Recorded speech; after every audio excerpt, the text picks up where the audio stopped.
Oh, gadget. Саламатсыздарбы достор, менин атым Жолдош. Бүгүн биз Корея алфавитиндеги үнсүз тамгалардын 7-чи тамгасы С, Ш, Т деп окула турган тамга менен таанышалы. Тамганын өзүн карайбыз. Бул тамганын аты Шиот. С деп жаттап алсаңыздар болот. Бул басып бараткан кишини белинен кесип өйдө жагын алып таштагандай көрүнөт.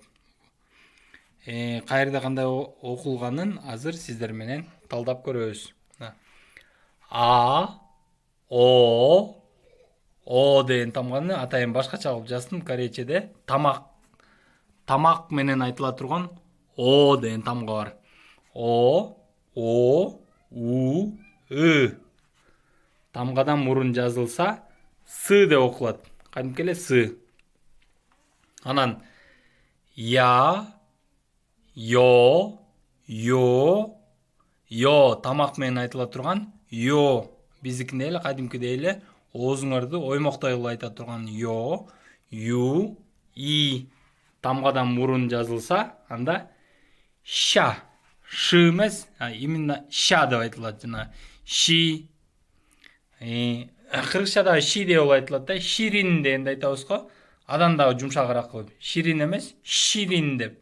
Ши деп айтылат. Анан корейчеде буквалар бүттүгү көбүнчөсү 2ден же 3төн бир муунга жазылып атпайбы? Монда карасаңар, бир муунда 2 же 3 тамга болуп атат. Бир кучкага жазылышып атат. Муундун эң түүнү, ылдый жагына, сөздүн аягында жазылса Т деп окулат. Мисалы, азыр могу жалпы бир досканы карап алгыла, анан мен эң түүнү бир мисал келтирип койдум. Мондай болуп.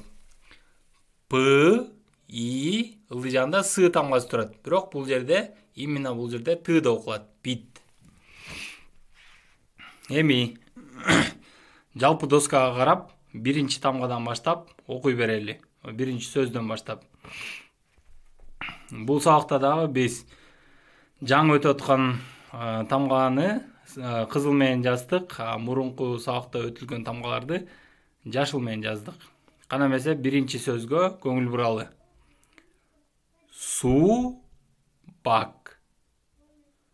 Субак. Дарбыз. Шиге.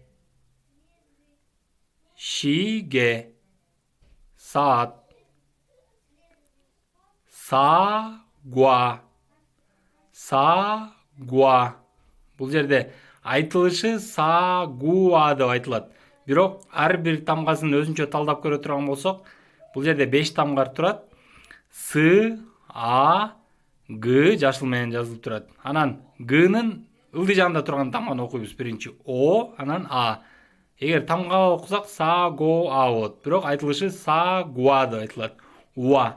Жана англисчеде W бар го, ошондо W, A, ошондой тыгышты берет. Сагуа. Алма. Анан со, С-О, со. Уй. Андан кийинкиси со-ри. Р деген тамганы биз өткөнбүз. Ошон үчүн жашыл менен жазылып турат. Со-ри. Үн. Андан кийинки катарга өтөлү, экинчи катарга. Сарам. Сарам. Көп колдонулган сөздөрдүн бири бул адам. Сарам.